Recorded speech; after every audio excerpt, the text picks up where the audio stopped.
perkembangan teknologi semakin canggih, jadi perlu aturan khusus. Harus pinter-pinternya pemilik aplikasi. Nah, jangan sampai penagihnya itu debt kolektornya ini kurang pandai dalam hal mengambil hati orang yang menerima pinjaman.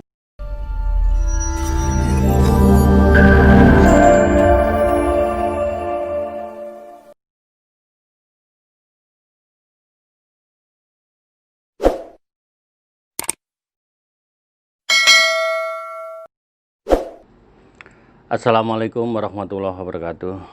Salam sejahtera bagi kita semua, sahabat-sahabat abang dimanapun Anda berada, dan sahabat-sahabat abang apapun agamanya.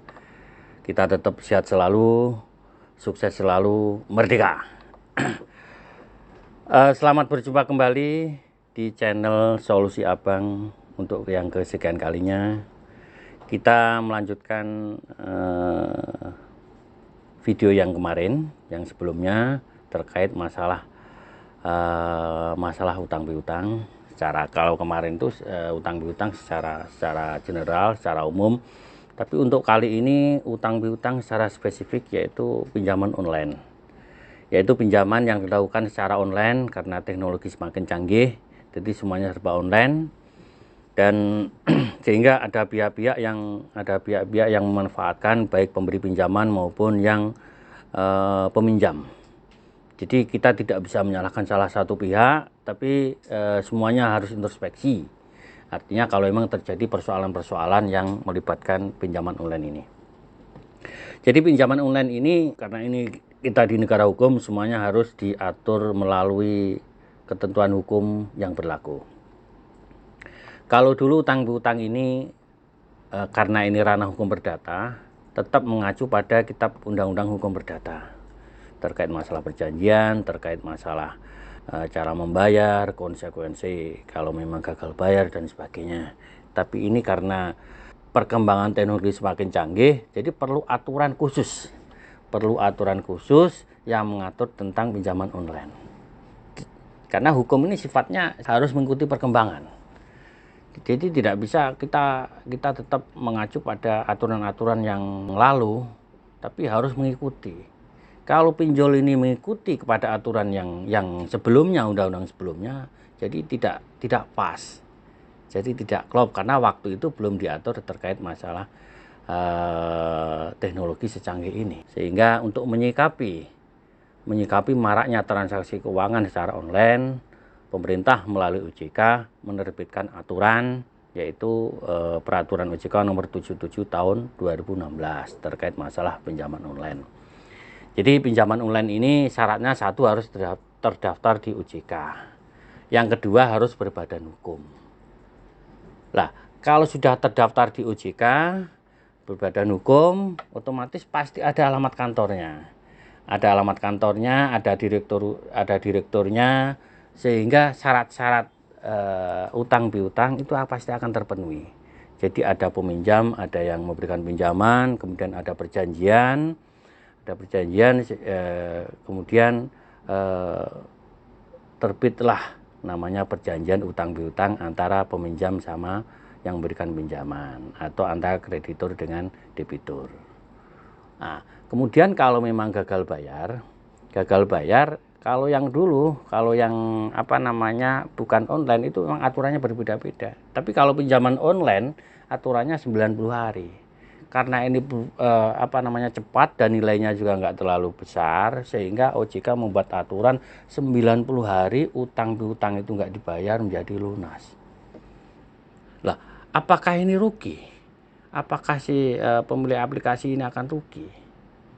Lah, namanya bisnisnya ada untung ada ruginya. Harus pinter-pinternya pemilik aplikasi ini, kalau memang dia itu sudah memberikan pinjaman, harus selektif ketika mau memberikan pinjaman. Orangnya ini kira-kira punya potensi untuk gagal bayarnya berapa persen. Itu memang harus diperhitungkan sehingga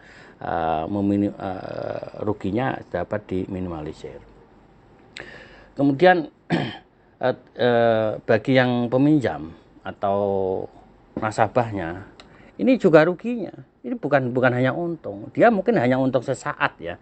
Untung sesaat bahwasanya oh saya utang di mana? Di pinjaman online aplikasi ini nggak bayar, nggak mengembalikan. Tapi jangan salah. Ada risikonya. Risikonya apa? Risikonya ya dia akan di blacklist atau istilahnya OJK SLIK. Jadi seandainya itu nggak dibayar, di sana sudah ada catatan bahwasanya si A ini atau si A punya tunggakan sehingga tidak bisa untuk utang ke tempat-tempat lain, baik utang pinjol maupun utang-utang yang lain. Itu ruginya. Jadi semuanya ada untung ruginya. Dan kemudian bagi yang pemilik aplikasi itu harus pinter-pinter. Caranya bagaimana? Jangan sampai penagihnya itu debt kolektornya ini kurang pandai dalam hal mengambil hati orang yang menerima pinjaman. Sehingga bagaimanapun caranya itu pinter-pinternya yang punya aplikasi sehingga dia merasa nggak dirugikan. Dan kedepannya usahanya tetap eksis. Jadi kesimpulannya, kalau pinjaman online ini legal, risikonya kalau gagal bayar, cuman dia kena blacklist dan dia nggak bisa utang ke tempat-tempat yang lain. Nah, itu tergantung sahabat-sahabat abang. Kalau memang jadi nasabah yang baik, jadi konsumen yang baik, jadi peminjaman yang baik harus kembalikan. Tapi bagi yang pemberi pinjaman, kalau nagih juga harus yang sesuai dengan SOP yang diterapkan oleh OJK. Mungkin sementara sampai di sini terkait masalah pinjaman online yang legal. Untuk pertemuan berikutnya kami mau membahas pinjaman online yang ilegal atau yang nggak terdaftar di OJK. Dan nanti risikonya seperti apa nanti akan kami sampaikan pada pertemuan berikutnya. Sahabat-sahabat abang yang kami cintai, sebelum kami undur diri, bagi sahabat-sahabat yang punya persoalan hukum, yang mau konsultasi, silakan kunjungi link yang ada di bawah ini. Sahabat-sahabat abang semuanya, jangan lupa like, comment, and subscribe di channel ini supaya abang bisa memberikan solusi yang terbaik. Sampai di sini, assalamualaikum warahmatullahi wabarakatuh. Salam sejahtera bagi kita semua. Merdeka!